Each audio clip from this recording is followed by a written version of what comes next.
మధుసూదన్ రెడ్డి గారు, మీరు ఎప్పుడు అంటుంటారు 9.5 సంవత్సరాలు బందిపోట్లకు ఇచ్చినా కానీ ఇంకా బాగా జరిగేదేమో. ఇది కూడా ఆ రకంగా అయినటువంటి దీంట్లోనే చూడాలి. ఇక్కడ ఒకటేంటంటే మేము భాషను అంటూ వాడడం మొదలు పెడితే మా అంత మంచిగా భాషను ఎవరు వాడలేరు అని నిన్న కేటీఆర్ గారు ఇక్కడ మాట్లాడినట్టు. అదేవిధంగా ఏ వ్యవస్థనైనా అది ఎలక్ట్రో బాండ్లు కానీ, ఇసుక కానీ, కంకర కానీ, సున్నం కానీ, వైన్ కానీ, ఇంకోటి కానీ ప్రభుత్వ వ్యవస్థలను వీళ్ళు వాడినట్టుగా మరెవరు వాడలేరు. అది ఈ 529 కోట్ల ద్వారా మనకు తెలిసి. ఈ సందర్భంగా ఒక విషయాన్ని మనం ప్రస్తావించుకోకుండా ఉండకూడదు. ఇది పేపర్లోనే వచ్చింది కాబట్టి మనం ఓపెన్గానే మాట్లాడుకోవచ్చు. మేడ్చల్కి సంబంధించిన ఒక మాజీ ఎమ్మెల్యే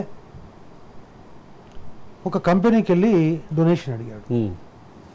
కొంచెం ఎక్కువ అడిగాడు కాబట్టి మాకు కాదని చెప్పి వాళ్ళు రేపు రండి మాపు రండి అని పిలిచారు.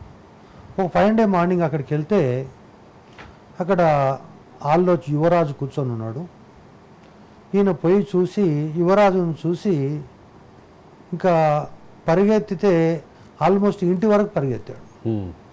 సరే, అదే కారణం చేత ఆయన ఆంధ్రజ్యోతిలో పేపర్లో రాపించి ఆయనకు టికెట్ ఇవ్వలేదు, అది వేరే విషయం. ఇప్పుడు ఇదంతా జరిగిన తర్వాత వాళ్ళ పేర్లు బయట పెట్టచ్చు కదా. అంటే ఆయన పేరు ఎక్స్ఎమ్మెల్యే లక్ష్మారెడ్డి సంథింగ్, ఇప్పుడు ఈ మల్లారెడ్డి కంటే ముందు ఉన్నటువంటి ఎమ్మెల్యే పేరు నాకు గుర్తులేదు. బట్ మల్లారెడ్డి కంటే ముందు ఉన్నటువంటి ఆ పేరుతో ఆయన టికెట్ డినే చేశారు. ఇక్కడ ఒకటి విషయం ఏంటంటే ఎలక్ట్రో బాండ్స్ అనేటటువంటిది ఈరోజు సుప్రీంకోర్టు ఇచ్చినటువంటి జడ్జిమెంట్ అనేటటువంటిది కొంచెం మనము లాజికల్గా తీసుకుంటే దీంతో కొన్ని లాభాలు నష్టాలు బోత్ సైడ్స్ ఉన్నాయి.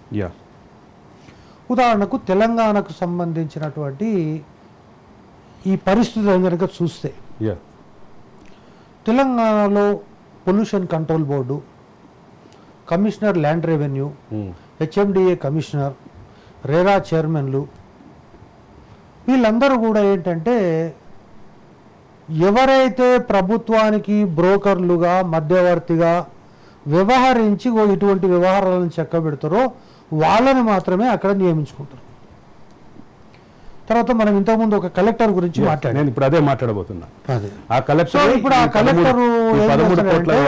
కలెక్టర్ పేరే జనరల్ గా మనం ఏమన్నాము, పోలీస్ స్టేషన్ల కలెక్టర్ ఉంటాడు కానీ స్టేట్ వైడ్గా ఈ ఎలక్ట్రో బాండ్కు సంబంధించినటువంటి వసూలు చేయడానికి నియమించబడినటువంటి ఆ కలెక్టర్ ఎవరైతే ఉన్నారో చాలామందికి బహిరంగ విషయం తెలుసు. ఆయనకైతే ఇప్పుడు ప్రస్తుతం ఉన్న గవర్నమెంట్ ద్వారా ఆయన ఆ ఎలక్ట్రో బాండ్స్ కథా కమామిష అంతా తెలుసుకున్నాడు. కాబట్టి ఆ ఐపీఎస్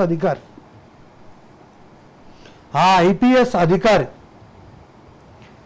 కేవలము ఈ ఎలక్ట్రో బాండ్స్ వసూలు చేసేటటువంటి క్రమంలోనే ఆయన దాదాపు ఈ 2 నెలల్లో అదే పని చేసిన ఎన్నికల కంటే ముందు.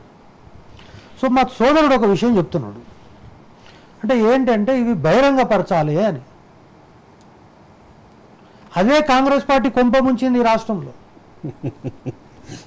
ఏంది కొంపముంచింది అంటే ఎవరన్నా పొరపాటున పోయి అరే పాపము మనము వాళ్ళకు ఏది కలెక్టర్ ద్వారా ఈ ఐపీఎస్ అధికారి ద్వారా మనము 12 కోట్లు 13 కోట్లు ఇచ్చాము, పాపం నోరు తెరిచి అడగలేదు, రేవంత్ రెడ్డి కూడా 1 కోటి రూపాయలు ఇద్దామని ఎవడన్నా ఆలోచించిన మరుక్షణమే వాని ఇంటి దగ్గరికి వెళ్ళి ఏం సంగతి అని బెదిరించినటువంటి సందర్భాలు అనేకం ఉన్నాయని గత పిసిసి అధ్యక్షులు ప్రస్తుత ముఖ్యమంత్రి బహిరంగంగానే తన యొక్క ఆవేదనను వ్యక్తం చేసినటువంటి విషయం కనిపించింది.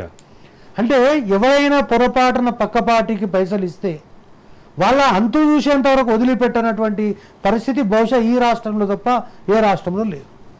అయితే ఇక్కడ నేను ప్రధానంగా చెప్పదలుచుకున్నది కొత్త వర్షం చెప్తున్నారు మధుసూదన్ రెడ్డి గారు. అయితే ఇక్కడ ప్రధానమైన అంశం ఏంటంటే ఒకటి క్విడ్ ప్రోకోకి సంబంధించి ప్రధానంగా ఇటీవల కాలంలో వినిపిస్తున్నటువంటి పేరు ఏమంటున్నాండి, తెలంగాణలో క్విడ్ ప్రోకో లేదు, తొక్క లేదు, ఏది లేదు.